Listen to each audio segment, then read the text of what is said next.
ассалому алайкум бинандаҳои азизу арҷуманд. ҳоло ба таваҷҷӯҳи шумо нашри таҳлилӣ ва ҷанбастии ҳафта аз телевизиони симои шаҳри Панҷакейн манзур мегардад. ба ҳамагон маълум аст, ки давоми ҳафтаи сипаришуда дар кишварҳои ҷаҳон ҷумҳурии Тоҷикистон, вилояти Суғд ва шаҳру деҳоти Панҷакейн рӯйдоду воқеаҳои гуногуне ба амал омаданд, ки ҳоло хабарнигорони мо муҳимтарин рӯйдодҳои ҳафтаи сипаришударо барои шумо пешниҳод месозанд. дар шаҳри Панҷакейн дар баробари бунёди муассисаҳои нави таълимӣ ҳамзамон ба рушди дигар соҳаҳо таваҷҷӯҳи асосӣ зоҳир карда мешавад. дар деҳоти Саразм ҳамзамон майдончаи варзишӣ ва гармхонаи замонавии Моғиён Агро мавриди истифода қарор дода шуд. майдончаи варзишӣ дар назди муассисаи таҳсилоти миёнаи умумии рақами 24 деҳаи кӯҳдомани деҳоти Саразми шаҳри Панҷакейн бунёд гардидааст ва акнун хонандагону сокинон бо истифода аз шароити фароҳамшуда дар риштаҳои гуногуни варзиш аз ҷумла футбол тамрин менамоянд. ҷавонони мо низ кӯшиш мекунанд ба варзиш бисёртар машғул шаванд. варзиш ки муаррифгари миллат дар ҷаҳон ба шумор меравад, мо кӯшиш мекунем ҷавононро дар соҳаи варзиш низ зиёдтар омода намоем ва дар оянда ҷавонони мо дар самти варзиш номбардори ҳам шаҳрамон, ҳам вилоят ва ҳам ҷумҳуриямон бигарданд.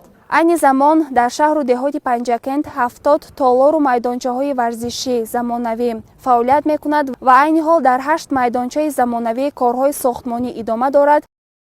майдончаи варзишӣ дар доираи тадбирҳои созандагӣ бо саҳми соҳибкорону сокинони деҳоти Саразм дар масоҳати умумии 1800 метри мураббаъ бунёд шудааст. давлат ва ҳукумати кишвар рушди соҳаи варзишро дар маркази таваҷҷӯҳ қарор дода барои ҷалби ҷавонон ба тарзи ҳаёти солим ва машғулияти онҳо ба намудҳои гуногуни варзиш тадбирҳои заруриро марҳила ба марҳила амалӣ месозад. сокинони деҳоти Моғиёни шаҳри Панҷакейн бо ҷонибдорӣ аз сиёсати созандаи пешвои миллат муҳтарам Эмомалӣ Раҳмон тадбирҳои созандагиро дар деҳот минбаъд низ идома дода саҳми худро дар корҳои ободонӣ мегузоранд. дар гармхонаи навбунёди Моғиён Агро дар кишти аввал бодиринг, помидор ва қаламфури булғорӣ парвариш ёфтааст, ки ҳосилнокӣ дар он хуб аст. усули парвариши сабзавот дар гармхонаи навсохт бо навтарин технологияи кишварҳои пешрафта ба роҳ монда шудааст, ки тамоми корҳо аз ҷумла обмонӣ, нуридиҳӣ дар он автоматӣ сурат мегирад. ҳамзамон мо дар ҷамоати деҳоти Моғиён зиёда аз 7 километр бо дастгирӣ ҳокимияти давлатӣ ва сокинони маҳаллӣ об овардем. ғайр аз ин боз зиёда аз 16-17 километр роҳҳои дохили деҳаро мунфарҷ намудем. ғайр аз ин дар марказ мо гармхонаи замонавӣ зиёда аз 1 гектар гармхона бунёд кардем. кӯшиш мекунем ки ҳамин хел гармхонаҳо зиёд шавад ва ба мардум сабзавоту меваҳои тару тоза дастрас карда шавад. дар назди фарзандонам мебиём 1 соат 2 соат мебиём хай корумо кара мерам. аз ҳамин ҳисоб ман зиндагиме пеш мебарам.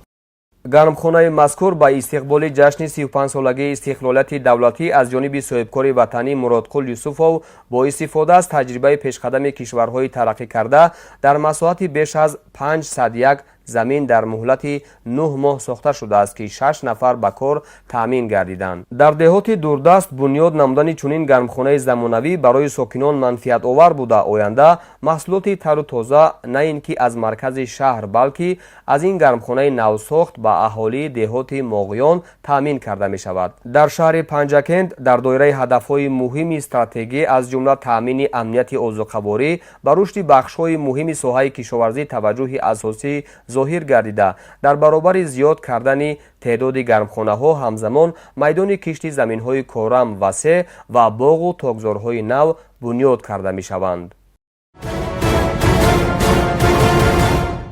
парчами давлатӣ баробари нишон ва суруди миллӣ аз ҷумлаи муқаддасоти милливу давлатӣ маҳсуб мешавад, ки ҳастӣ, таърих, фарҳанг ва моҳияти давлати тоҷиконро ифода карда далели равшани соҳибватаниву соҳибистиқлолии мо мебошад. дар ин бора пешвои муаззами миллат муҳтарам Эмомалӣ Раҳмон чунин таъкид намуданд: парчами давлатии Тоҷикистон дар саросари олам партафишонӣ карда, нишона аз мардуми сулҳхоҳу тамаддунсоз ва кишвари дар ҳалли масоили глобалӣ муваффақи мо мебошад. қарзи фарзандӣ ва вазифаи шаҳрвандии ҳар яки мост ки ба парчами давлатӣ ин рамзи истиқлолу озодӣ, иттиҳоду сарҷамъӣ, ватандориву ватанпарастӣ ва ҳуввияти миллӣ арч гузорем. ҳамасола дар ҷумҳурии Тоҷикистон санаи 24 ноябр рӯзи парчами давлатии ҷумҳурии Тоҷикистон дар сатҳи баланд таҷлил карда мешавад. Ба ин муносибат дар шаҳри бостонии Панҷакент бо иштироки роҳбарият, фаъолон, ҷавонон, намояндагони соҳаҳои гуногун роҳпаймоии идона баргузор гардид. ҷамъомади идона ба муносибати рӯзи парчами давлатии ҷумҳурии Тоҷикистон дар майдони парчам дар шаҳри Панҷакент бо садо додани суруди миллии ҷумҳурии Тоҷикистон оғоз гардид.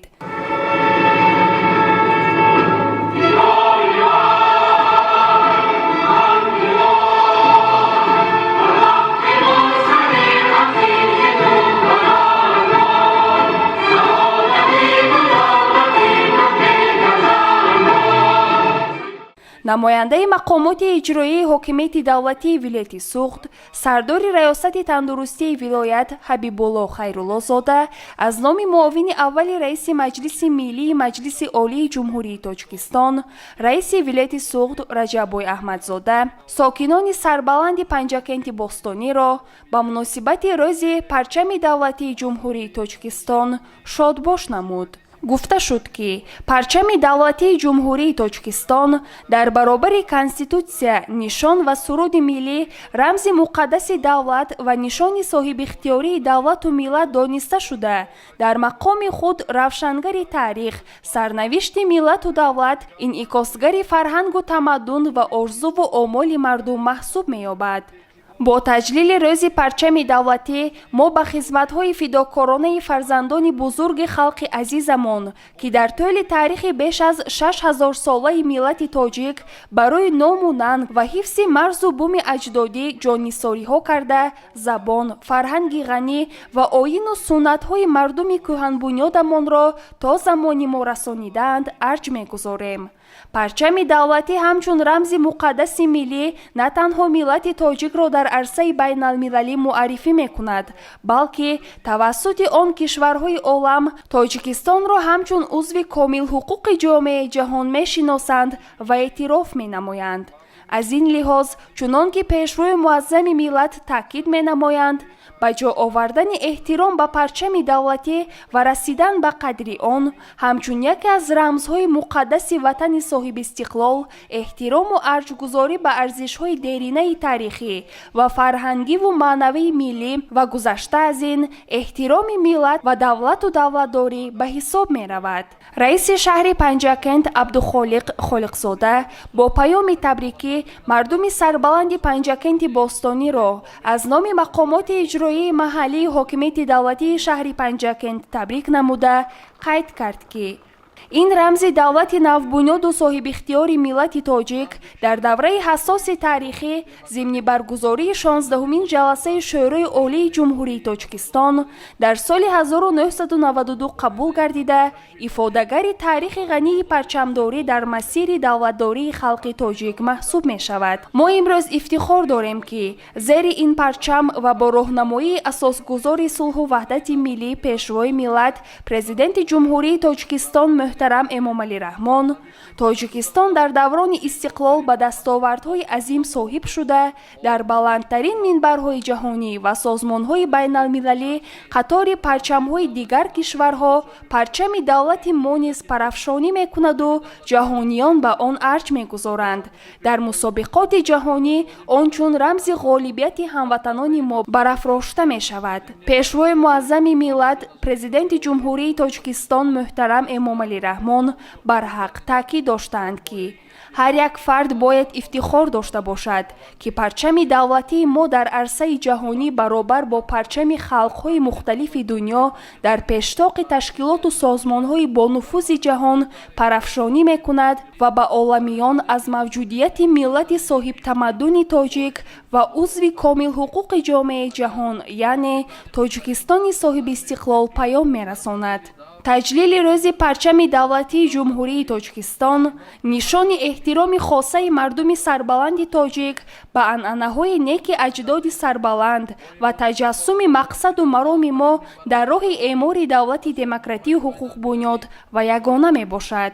дар фарҷоми ҷамъомади тантанавӣ ба ҳозирин барномаи ҷолиби ҳунарӣ, ки таҷассумгари ин рамзи муқаддаси давлатӣ аст, манзур карда шуд. чунин ҷамъомаду ҳамоишҳои идона бахшида ба рӯзи парчами давлатӣ дар ҳама корхонаю ташкилот ва муассисаҳои таълимии шаҳр баргузор карда шуданд.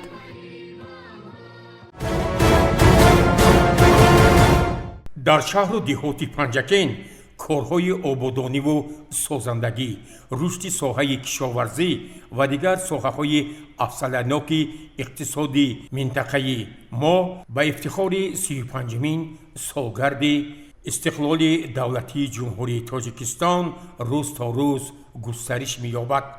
масъалаи омодагӣ воситати корҳои ободониву созандагӣ, риояи талаботи лоиҳаҳои меъморӣ ва сифати корҳои сохтмону васлӣ таҳти назорати бевоситаи раиси шаҳр Абдухолиқ Холиқзода қарор дорад. дар ҷараёни боздиди навбатии корӣ аз ҷамоатҳои деҳотӣ ба номи устод Лоиқ Шералӣ ва рӯдакӣ раиси шаҳр Абдухолиқ Холиқзода нахуст дар деҳаи навоботи ҷамоати деҳотӣ ба номи устод Лоиқ Шералӣ бо рафти бунёди кӯдакистони замонавӣ шинос гардид.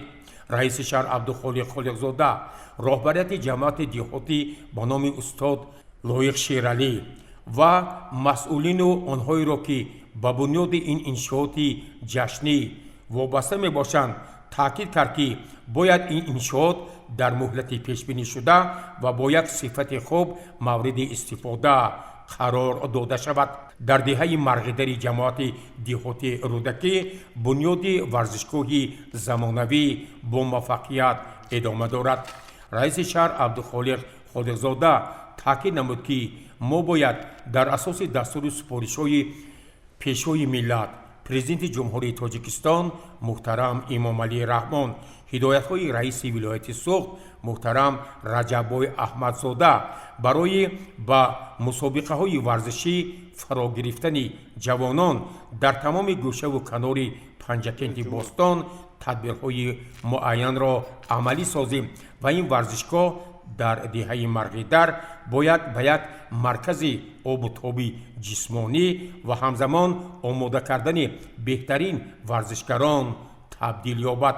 дар деҳаи ғӯсари ҷамоати деҳотӣ ба номи устод Лоиқ Шералӣ бунёди тогзори замонавӣ бо истифода аз технологияи пешқадам ва таҷрибаи деҳқонони шаҳри Турсунзода ҷараён дорад, ки дар ин раванд раиси шаҳр Абдухолиқ Холиқзода изҳор дошт, ки бояд чунин тогзорҳои хавозавӣ дар ҳамаи минтақаҳои Панҷакен, ки ба парвариши ангур машғуланд, бунёд гардад. дар деҳаи ғӯсар сохтмони беморхонаи замонавӣ бо маром идома дорад. раиси шаҳр Абдухолиқ Холиқзода бо роҳбарият, масъулин, бинокорон ва меъморон як суҳбати ошкоро анҷом дод. ӯ таъкид сохт, ки воқеан баландбардоштани сатҳу сифати хизматрасонии тиббӣ дар мадди аввали сиёсати иҷтимоии ҷумҳурии Тоҷикистон қарор дорад. бинобар ин мо ин иншооти ҷашниро дар муҳлатҳои пешбинишуда бо як сифати баланд ва имкониятҳои меъмории замонавӣ ва таҷҳизонидани технологияи муосир барои табобати мардум мавриди истифода қарор диҳем. дар шаҳри бостонии Панҷакен бунёди як қатор иншооти ҷашнӣ ба муносибати 35-мин солгарди استقلال دولتی جمهوری تاجیکستان جریان دارد. در درآمدگاه شرقی شهر پنجکین طبق لایحه معماران گلگشت استاد ابوالقاسم فردوسی با طرح زمانوی به یک باغ ابوالقاسم فردوسی تبدیل خواهد یافت. در اساس طرح معماری که برای بنیاد این گلگشت پیشنهاد شده است، واقعاً باغی به نام ابوالقاسم فردوسی به یک موضع زیباترین در شهر پنجکین تبدیل خواهد یافت. رئیس شهر عبدالخالق خالقزاده به بناکاران، معماران و آنهایی که در این انشاءات جشنی فعالیت دارند تاکید کرد که باید این باغ با طرح زیبا و خیلی چراغان و سبزپوش برای آیندگان بنیاد شود و در مهلت پیش بینی شده مورد استفاده قرار داده شود. با اقدام صاحبکار شوکت بابازاده در یک از بناهای بلند آشانه در قبط اول آن کارگاه دوزندگی بنیاد می شود. رئیس شهر با صاحبکار و دیگر مسئولین دستور داد که باید در کارگاه دوزندگی بهترین تجهیزات معاصر استحصالی نصب گردیده صفت محصولات آن باید هم برای بازار داخلی و هم برای صادرات مطابق گردانیده شود. در ساحل دریای زرافشان چندین سال است که بیمارخانه شفا عمل می کند که این بیمارخانه واقعاً در شهر دوشنبه و دیگر منطقه های تاجیکستان یکی از بیمارخانه های با تجهیزات زمانوی و طبیبان صاحب تجربه معروف و مشهور می باشد. رئیس شهر با رفت کارهای تعمیر و آبادانی بیمارخانه شفا شناس گردید. با راهبریت مسئولین و آنهایی که در تعمیر و آبادانی این انشاءات طبی سهم دارند صحبت آراست. بر رئیس شهر عبدالخالق خالقزاده اطلاع دادند که در اینجا باز یک سلسله بناهای علاوگی و مرکزی آش پلاو نیز بنیاد می شود که آن واقعاً از تحفه های ارزنده به افتخار 35مین سالگرد استقلال دولتی جمهوری تاجیکستان خواهد شد. در جماعت دیهات خرمی رئیس شهر با رفت بنیاد زواد خشت توجه ظاهر کرد و مسئولین را وظیفه‌دار کرد که این انشاءات جشنی هرچه زودتر مورد استفاده قرار داده شود، زیرا اکثر انشاءات نوبنیاد در شهر و دیهات پنجکین با مصالح بناکاری از جمله خشت خوشصفت نیازی بیشتر دارند. در دهه آزادگان جماعت دیهات خرمی ساختمان بنای دوم مؤسسه تحصیلات میانه عمومی رقم 31 با مرام جریان میگیرد. رئیس شهر در این انشاءات با مسئولین، با بناکاران، مهندسان و کارگران عادی نیز یک صحبت آشکارا و خیلی صمیمانه انجام داده اظهار داشت که واقعا امروز بنیاد مؤسسه‌های تعلیمی برای بلند برداشتن سطح و صفت تعلیم و تربیت اهمیتی بسا کلان دارد. باید بنای علاوگی مؤسسه تحصیلات میانه عمومی رقم 31 دهه آزادگان در اساس طلبات معماری زمان نو با استفاده از مصالح ساختمانی خوشصفت و انجام کارهایی که واقعاً این بنا را خوشتر و زیبا می‌گرداند مورد استفاده قرار داده شود و او به همه آنهایی که در این انشاءات جشنی فعالیت داشتند کامیابی‌های نظررس تمنا کرد. در کوچه به نام باربد مروزی شهر پنجکین از طرف صاحبکار مهمانخانه زمانوی فردوس مورد استفاده قرار داده خواهد شد.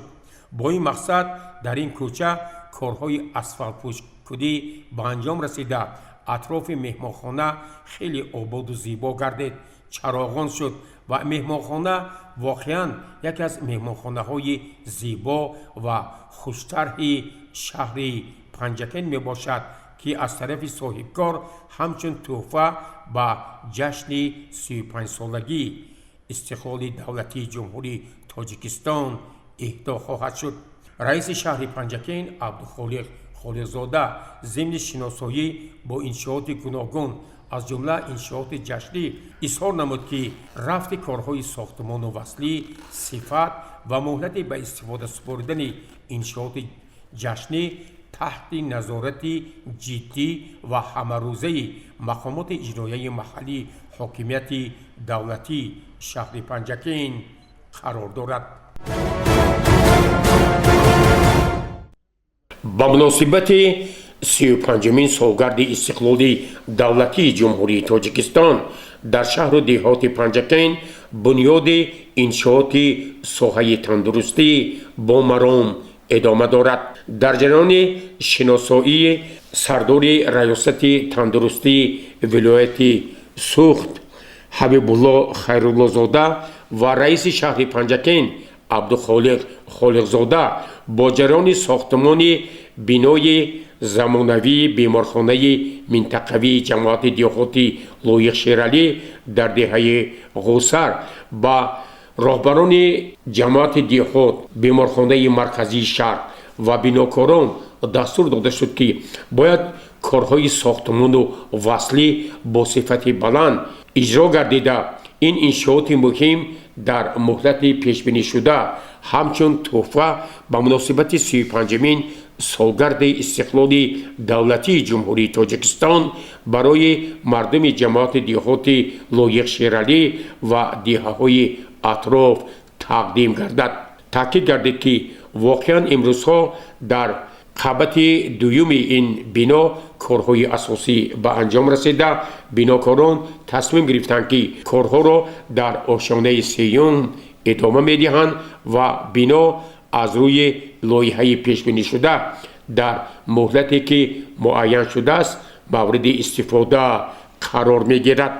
در جریان شناسایی با انشاءات ساحه تندرستی رئیس شهر عبدالخالق خالقزاده و سردار ریاست تندرستی ولایت سوخت حبیب الله خیرالله زاده با رفت کارهای آبادانی و تعمیر و از نوسازی مرکز تشخیص و طبابتی شفا در شهر پنجکین شناخته شدند. با نماینده ولایت سوخت و رئیس شهر اطلاع داده شد که عین زمان از طرف راهبریت بیمارخانه شفا برای باز هم آباد و زیبا و از تعمیر خوشصفت برآوردن این مرکز طبابتی و همزمان بنیاد بناهای علاوگی کارهای معین ادامه دارد. رئیس شهر عبدالخالق خالقزاده و سردار ریاست تندرستی ولایت سوخت حبیب الله خیرالله زاده با راهبریت بیمارخانه شفا دستور دادند که نابسته از شکل مالکیت باید همه مؤسسه‌های طبابتی با مردم سطح و صفت خدمت رسانی را بهتر نمایند. бахшида ба ҷашни фархундаи давлату миллат 35мин солгарди истиқлоли давлатии ҷумҳурии тоҷикистон дар беморхонаи марказии шаҳри панҷакент бо иштироки сардори раёсати тандурустии вилояти сухт ҳабибулло хайруллозода ва раиси шаҳри панҷакент абдухолиқ холиқзода ҳуҷраҳои гемодиализ мавриди баҳрабардории беморон қарор дода шуд. иттилоъ дода шуд ки утоқҳои табобатӣ дар ҳамкорӣ бо шарикони рушд таъмиру таҷдид шуда бо 3 адад таҷҳизоти нави ҳозиразамони истеҳсоли олмон ва дигар таҷҳизоти зарурӣ ҷиҳозонида шудааст. ин таҷҳизот бар иловаи 2 таҷҳизоти собиқа имконият медиҳад ки беморони гурда бе зарурати сафар ба маркази кишвар ё вилояти сухт бе хароҷоти барзиёд ба табобати зарурӣ фаро гирифта шаванд. зимни боздид бемороне ки дар ин ҳуҷраҳо табобат мегиранд аёдат карда шуда захираи хӯрока дар беморхона аз назар гузаронида ба гармидиҳӣ ба ҳуҷраҳои табобатӣ таваҷҷӯҳи хоса зоҳир карда шуд. дар суҳбат бо кормандони беморхона меҳмонон ташкили ин ҳуҷраҳо ва насби таҷҳизоти тиббии ҳозиразамон натиҷаи таваҷҷӯҳу ғамхории ҳукумати ҷумҳурии тоҷикистон ба рушди соҳаи тандурустӣ унвон карда шуд. бо мусоидати мақомоти иҷроияи маҳаллии ҳокимияти давлатии шаҳри Панҷакент ва саҳмгузории соҳибкорон инчунин сокинон дар деҳаҳои ҷамоати деҳоти рӯдакӣ ба истиқболи ҷашни фархундаи 35-мин солгарди истиқлолияти давлатии ҷумҳурии Тоҷикистон корҳои ободониву созандагӣ вусъат меёбад. аз ҷумла зимни бозиди раиси шаҳри Панҷакент Абдухолиқ Холиқзода дар маҳаллаи шоҳмондаи деҳаи Некнот пули нав мавриди истифода қарор дода шуд. иттилоъ дода шуд ки пули мазкур бо дарозии 6,4 ва паҳнои 4 метр бо маблағгузории сокинони маҳалла Абуалӣ Бобоназаров, Аюб Шоев ва Хайбулло Шоев бунёд шуда. ҳамчунин бо дарозии беш аз 120 метр канори дарёчаи Некнот ба хотири пешгирии зиёни селу обхезӣ соҳилбандӣ карда шуд. дар суҳбат бо сокинони деҳа ба ин иқдом баҳои баланд дода шуда. онҳо ба идомаи ободкориҳо, тарбияи шоистаи фарзандон, созандагиву бунёдкорӣ, пешгирии шомилшавии ҷавонон ба ифротгароӣ, истиқболи шоистаи ҷашни 35-мин солгарди истиқлоли давлатии ҷумҳурии Тоҷикистон даъват шуданд. дар ин боздид ҳамчунин аз рафти сохтмони маркази хидматрасонии соҳибкор Мамнунхон Ансорӣ ки аз сардхона, коргоҳи хурди дӯзандагӣ, китобхона ва хонаи меҳмонқабулкунӣ иборат аст, инчунин маркази саломатии деҳа шинос гардида ба масъулон ҷиҳати дар муҳлати кӯтоҳ бо сифати хуб анҷом додани корҳо дастурҳо дода шуд. дар дораи нақшаи омодагиҳо ба ҷашни 35-солагии истиқлолияти давлатии ҷумҳурии Тоҷикистон дар деҳаи Марғедари ҷамоати деҳоти рӯдакӣ бо дастгирии мақомоти иҷроияи маҳаллии ҳокимияти давлатии шаҳри Панҷакент сохтмони маҷмӯи хидматрасонӣ идома дорад. он аз сардхона, маркази савдо ва тарабхона иборат буда бо саҳмгузории соҳибкор Ислом Имомов бунёд карда мешавад. зимни бозиди раиси шаҳри Панҷакент Абдухолиқ Холиқзода гуфта шуд ки дар таҳхонаи ин маҷмӯа сардхона, дар қабати аввал маркази савдо ва дар ошёнаи дуюм тарабхона ҷой дода мешавад ва ҳоло кор дар ошёнаи аввал идома дорад. дар маҷмӯъ масоҳати истифодашавандаи маҷмӯа 3000 метри мураббаъро ташкил дода дар онҳо барои то 30 нафар ҷойи кор муҳайё карда мешавад. бо ташаббуси ин соҳибкори муваффақ ҳоло дар деҳаи зери ҳисори ҷамоати деҳоти рӯдакӣ ҳамчунин сохтмони майдончаи пӯшидаи волейбол идома дорад. пас аз сохтмон ва мавриди истифода қарор гирифтани ин майдончаи варзишӣ минбаъд ҷавонон метавонанд вақтҳои холигии худро дар ин ҷо гузаронида бо варзиш машғул шаванд ва бадани худро обу тоб диҳанд, зеро беҳуда нагуфтаанд варзиш ин гарави саломатист. худойдод Сангинов ки ҳоло ба синни муборакӣ 83-солагӣ қадам мегузорад, беш аз ним аср дар муассисаи таҳсилоти миёнаи умумии рақами 13-уми деҳаи Некнот ва дигар мактабҳои ҳудуди ҷамоати деҳоти рӯдакии шаҳри Панҷакент ба шогирдон аз забони олмонӣ таълим додааст. раиси шаҳри Панҷакент Абдухолиқ Холиқзода зимни боздид аз ҷамоати деҳоти рӯдакӣ бо ин омӯзгори собиқадор дидорбинӣ намуд. омӯзгори варзида собиқадори соҳаи маориф дар суҳбат иброз намуд ки ҳамеша кӯшидааст ба шогирдон бо камоли масъулият таълим диҳад ва чандин нафари онҳо дар пайравӣ ба ӯ пешаи омӯзгориро интихоб карданд. ба ин омӯзгори собиқадор тӯҳфаҳои мақомоти иҷроияи маҳаллии ҳокимияти давлатии шаҳри Панҷакент тақдим карда шуд. мақомоти иҷроияи маҳаллии ҳокимияти давлатии шаҳри Панҷакент ҷиҳати иҷрои дастуру супоришҳои сарвари давлат пешвои муаззами миллат муҳтарам Эмомалӣ Раҳмон барои вусъат додани бунёди иншооти варзишӣ ва кӯдакисонҳо тадбирҳои амалӣ меандешад. зимни боздид аз ҷамоати деҳоти Сӯҷина раиси шаҳри Панҷакент Абдухолиқ Холиқзода бо рафти сохтмони толори варзишӣ дар назди муассисаи таҳсилоти миёнаи умумии рақами 69-уми деҳаи Дашт шинос шуда аз ин иқдоми соҳибкорон ва сокинони деҳа изҳори қаноатмандӣ карда аз онҳо дархост кард ки барои анҷом додани сохтмони толор кӯшиш ба харҷ диҳанд. зимнан соҳибкорону сокинони деҳа соли равон бо дастгирии мақомоти иҷроияи маҳаллии ҳокимияти давлатии шаҳр бинои иловагии муассисаи таълимиро ки аз 14 синфхона ва ҳуҷраҳои ёрирасон иборат аст мавриди истифода қарор дода буданд. ҳамчунин дар деҳаи соҷина соҳибкор алиҷон маҷамов дар заминаи собиқ бинои дуқабатии маъмурӣ барои 200 нафар кӯдакистон бунёд менамояд ва ҳоло корҳои таҷдиди ҳуҷраҳои бино ва саҳни он идома дорад. ба соҳибкор дастур дода шуд ки намои бино, ҳуҷраҳо ва саҳни бино бояд тарҳи зебо дошта ба завқи кӯдакон мувофиқ карда шавад. дар ин бозид ҳамчунин ба роҳбарияти ҷамоати деҳот ҷиҳати омодагӣ ба бунёди кӯдакистон дар назди муассисаи таҳсилоти миёнаи умумии рақами 2 дастурҳо дода шуд. бо тавсеяи корҳои соҳилбандӣ дар дарёи Зарафшон ҳамасола даҳҳо гектар заминҳои нав ба гардиши кишоварзӣ ворид намуда, ҳамчунин киштзорҳои соҳилӣ ва зиёни обхезӣ ҳифз карда мешаванд. ин кор хоса барои сокинон ва кишоварзони деҳаи соҳилии ҷамоати деҳоти Сӯҷина ки дар соҳили дарёи Зарафшон воқеанд ҳаётан муҳим аст. раиси шаҳри Панҷакент Абдухолиқ Холиқзода дар раъси роҳбарону мутахассисони ташкилотҳои марбута аз вазъи соҳилбандӣ дар ин мавзеъ шинос шуда ба масъулин барои идома додани ин кор дар мавсими камобии дарё дастурҳо дод. гуфта шуд ки соли равон бо дастгирии мақомоти иҷроияи маҳаллии ҳокимияти давлати шаҳр дар масофаи 700 метр корҳои соҳилбандӣ ба ҷо оварда ба ин васила беш аз 18 гектар замин ба гардиши кишоварзӣ ворид карда шудааст. ҳоло ҳудуди соҳилбандишудаи дарё дар ин мавзеъ беш аз 1,5 километрро ташкил дода бо идомаи ин кор имкони аз худ намудани боз 30 гектар замин мавҷуд аст. ба ҷамоати деҳот, хоҷигиҳои деҳқонӣ, сокинони деҳа ба хотири эмин доштани манзил ва заминҳои кишт аз обхезӣ дастур дода шуд ки сатҳҳои оббанди мавҷударо мустаҳкам намуда ҳамчунин соҳилбандиро дар мавзеъҳои нав идома диҳанд. дар ин кор ба онҳо мақомоти иҷроияи маҳаллии ҳокимияти давлатии шаҳри Панҷакент ҳамаҷониба кӯмак хоҳад кард.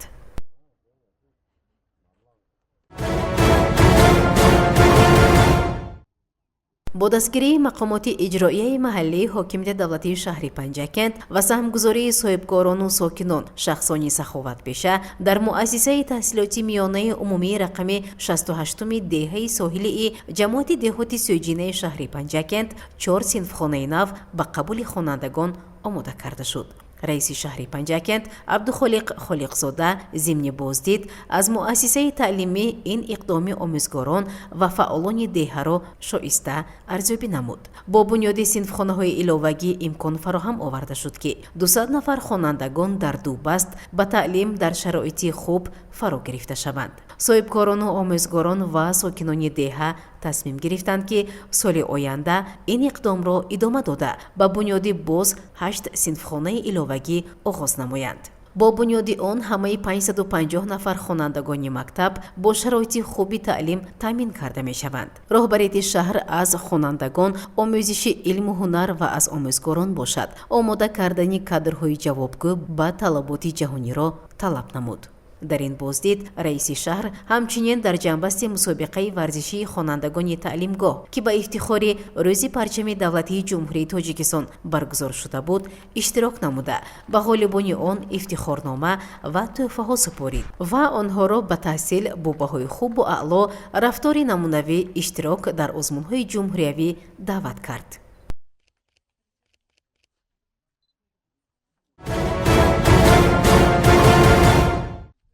дар доираи нақшаи омодагиҳо ба ҷашни 35-солагии истиқлоли давлатии ҷумҳурии Тоҷикистон бо дастгирии мақомоти иҷроияи маҳаллии ҳокимияти давлатии шаҳри Панҷакент дар ҷамоати деҳоти Сӯҷина корҳои ободониву созандагӣ бунёдкориҳо идома дорад. зимни сафари корӣ ба ҷамоати деҳоти Сӯҷина раиси шаҳри Панҷакент Абдухолиқ Холиқзода бо рафти омодагиҳо ба бунёди коргоҳи истеҳсоли шифр ва коркарди сангу шағал ки аз ҷониби соҳибкор Баҳодур Неъматуллоев бунёд мешавад шинос шуд. иттилоъ дода шуд ки таҷҳизоти зарурӣ ба ширкатҳои хориҷа фармоиш дода шудааст ва ҳоло омода намудани майдони сохтмон идома дорад. ба соҳибкор дастур дода шуд ки корҳои омодагӣ барои насби таҷҳизот тибқи лоиҳа дар муддати кӯтоҳ анҷом дода шавад. ҳамчунин дар ин боздид раиси шаҳри Панҷакент бо рафти бунёди маҷмӯи хидматрасонӣ иборат аз ҳаммом ва тарабхона дар деҳаи Сӯҷина ки аз ҷониби соҳибкор Машраб Эгамбердиев бунёд мешавад шинос шуда барои анҷоми корҳои сохтмонӣ дастур дода шуд. иттилоъ дода шуд ки баъди ба истифода додани иншооти мазкур то 25 нафар соҳиби ҷойи кор ва маоши хуб хоҳанд шуд. таъмини амнияти озуқаворӣ яке аз ҳадафҳои стратегияи мамлакат ба ҳисоб меравад, зеро барои расидан ба ҳадафҳое ки ба беҳтаршавии зиндагии сокинони мамлакат мусоидат мекунад, тадбирҳои зиёд амалӣ мешаванд. кишоварз сокини деҳаи Сӯҷинаи ҷамоати деҳотии Сӯҷинаи шаҳри Панҷакент Маҳмуд Маҷамов дар замини назди ҳавлигиаш гармхона бунёд намуда, дар он 20 бех ниҳоли лимӯ парвариш менамояд. чуноне зимни бозиди раиси шаҳри Панҷакент Абдухолиқ Холиқзода иброз дошт, Маҳмуд Маҷамов иброз дошт, дар як мавсим аз ин гармхонаи нисбатан хурд то 1,5 тонна ҳосили лимӯ мегирад. деҳқони дигари варзидаи деҳаи Дашти Малла Раҳим Фахриддинов бошад, соли равон дар 20 гектар замини хоҷагии деҳқониаш бо аҳли оила ҳосили фаровони пиёз, шолӣ, ҷувори макаидонӣ ва силосӣ хӯроки чорво рӯёнид. ин деҳқони ҳунарманд хоса дар парвариши пиёз таҷрибаи ғанӣ дорад ва соли равон аз 3 гектари он 750 центнерии ҳосил ба даст овардааст. ҳоло наздик ба 200 тоннаи он барои фурӯши оянда нигоҳдорӣ мешавад. кишоварз ҳамчунин ба молдорӣ машғул аст ва ҳоло беш аз 20 сар гӯсфандро ба парво гузошта аз фурӯши онҳо низ даромади оилаашро меафзояд. истифодаи оқилонаи обу замин, ба даст овардани ҳосили фаровон, содироти меваю сабзавоти тару тоза ва аз ҷиҳати экологӣ фоидаовар аз ҷумлаи вазифаҳои аввалиндараҷаи кишоварзон мебошад. сокинони шаҳру деҳоти Панҷакент ин гуфтаҳоро низ сармашқи кори худ дониста ҳар як ваҷаб заминро оқилона истифода мебаранд.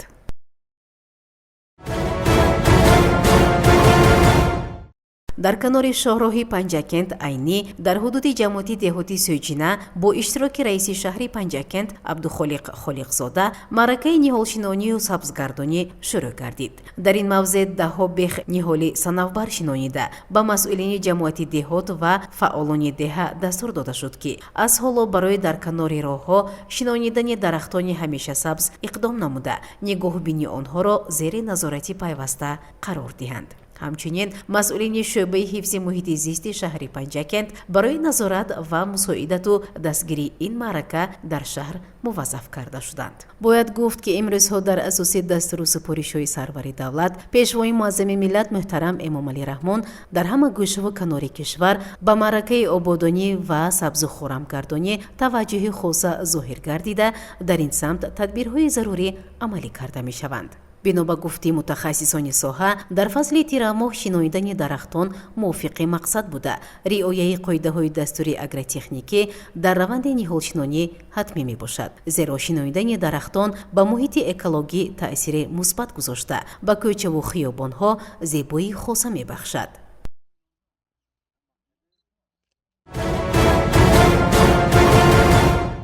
ҳанӯз 6 сол муқаддам, яъне соли 2018 сокини деҳаи Сӯҷинаи ҷамоати деҳоти Сӯҷинаи шаҳри Панҷакент, яке аз соҳибкорони пешрафтаи кишвар, шахси саховатпеша Машраб Эгамбердиев дар заминҳои сангулохи соҳили дарёи Зарафшон сардхона бунёд карда буд. зимни бозиди раиси шаҳри Панҷакент Абдухолиқ Холиқзода гуфта шуд ки дар сардхонаи мазкур ки имрӯзҳо фаъолияти хуб дорад, ҳоло 250 тонна себ нигоҳдорӣ шуда, он дар фурсати мувофиқ ба бозорҳои шаҳр ва вилояту ҷумҳурӣ бароварда мешавад. харидорон қисми ин меваро бевосита аз сардхона дастрас менамоянд. ба хотири таъминот бо барқи доимӣ дар сардхона таҷҳизоти дизелӣ насб шуда, тавассути он ҳарорат мӯътадил нигоҳ дошта мешавад. сарвари хоҷагии деҳқонии Алибек Абдуғанӣ Ҳамроев бошад, бо ёрии шарикони рушд дар доираи муайянаи лоиҳаи хазинаи оғохон барои нигоҳдории ҳосили боғе ки дар собиқ замини лалми об бароварда бунёд намудааст, сардхонаи хурд бо ғунҷоиши 40 тонна бунёд намудааст. онҷо ҳоло 20 тонна ҳосили аввалини боғи навбунёд нигоҳдорӣ мешавад.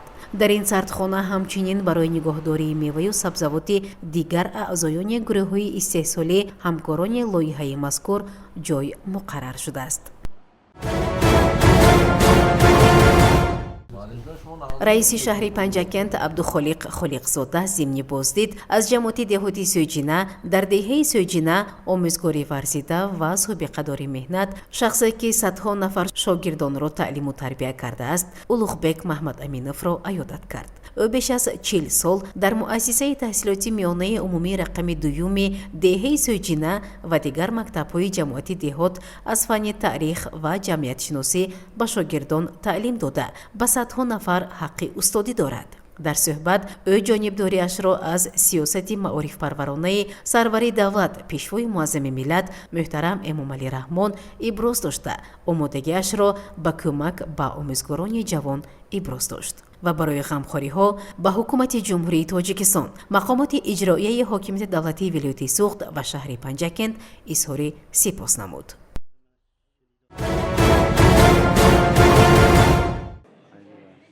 дар шаҳри Панҷакент ҷаласаи навбатии шӯрои ҳамоҳангсозии мақомоти ҳифзи ҳуқуқ баргузор гардид.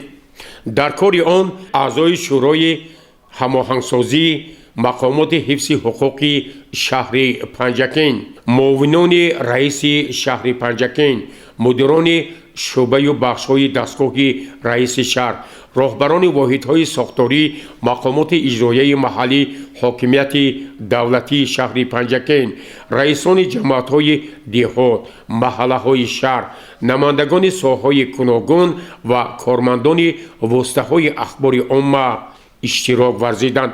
ҷаласаи навбатии шӯрои ҳамоҳангсозии мақомоти ҳифзи ҳуқуқро прокурори шаҳри Панҷакент, мушовири адлияи дараҷаи 1, раиси шӯро Искандар Раҳматзода оғоз бахшид. ӯ ба ҳозирин иттилоъ дод ки дар ҷаласаи навбатӣ як масъала натиҷаи ҳолати санҷиш ва иҷрои стратегияи муқовимат бо коррупсия дар шаҳри Панҷакент мавриди таҳлилу баррасӣ қарор мегирад. дар бораи рафти иҷрои стратегияи давлатии муқовимат бо коррупсия дар ҷумҳурии Тоҷикистон барои солҳои 2021-2030 ва марҳилаи якуми он барои то соли 2025 муовини якуми прокурори шаҳри Панҷакент Фирдавс Иброҳимзода гузориши муфассал дод. ӯ зимни гузориши хеш бори дигар таъкид кард ки воқеан масъалаи мубориза бо коррупсия дар шаҳру деҳоти Панҷакент таҳти назорати ҷиддӣ қарор дорад.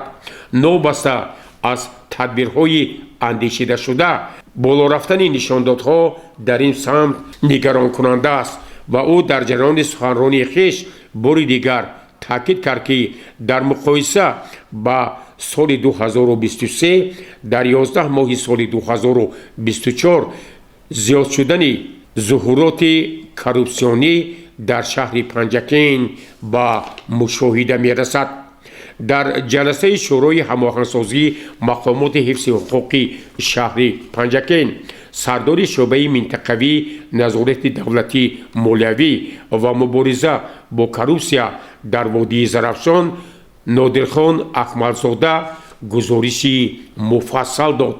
ӯ изҳор дошт ки воқеан масъалаи мубориза бо коррупсия, ошкорсозии нафароне ки ба амалҳои порагирӣ ва фасод даст мезананд барои мо нигаронкунанда мебошад. дар гузориш таъкид шуд ки давоми соли 2023 ва 11 моҳи соли 2024 дар маҷмӯъ 30 миллиону 700 ҳазор сомонӣ зарарҳои гуногун ошкор гардид ва дар натиҷаи фаъолияти мақомоти дахтдор аз ин маблағ 25.1 миллион сомонии он барқарор карда шуд. дар ин гузориш таъкид гардид ки 80% яъне 24 миллион сомонии маблағҳо асосан از طرف منصبداران از خود کرده شده است.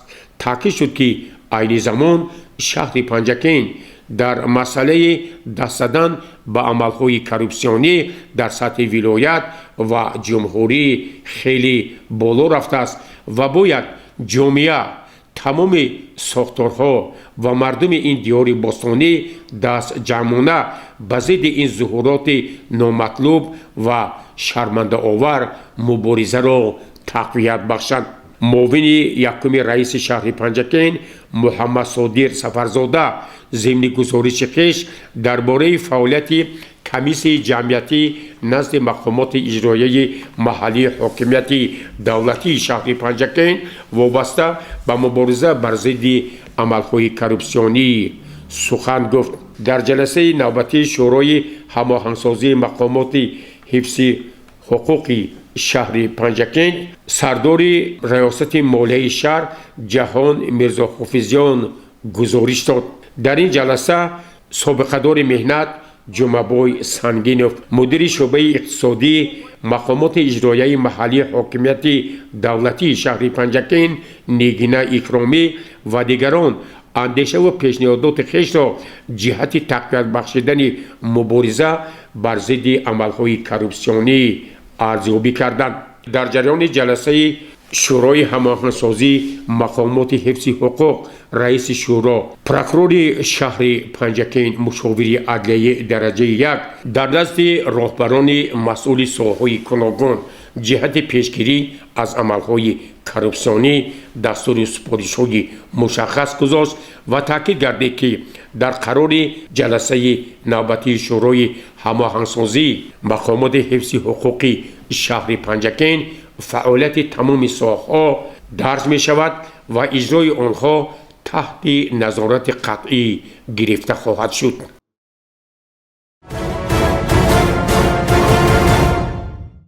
واقعاً هفته‌ای که سپری گردید در خاطرات ما با رویداد واقعه‌های گوناگونش ثبت خواهد شد. اینک هفته نو آغاز می یابد. ما به همه شما بینندگان عزیز و ارجمند در هفته نو پیش از همه تن صحت، خانه آباد، بخت و سعادت و موفقیت ها در همه جاده های زندگی آرزو میکنیم و من امید میکنم که مردم پنجکین باستان در راه تطبیق سیاست سازنده اساسگذاری صلح و وحدت ملی پیشوای ملت پرزیدنت جمهوری تاجیکستان محترم امام علی رحمان سهم ارزنده خویش را میگذارند و ما همگان جشن فرخنده 35مین سالگرد استقلال دولتی جمهوری تاجیکستان را سزاوار استقبال میگیریم. سلامت و سربلند باشید.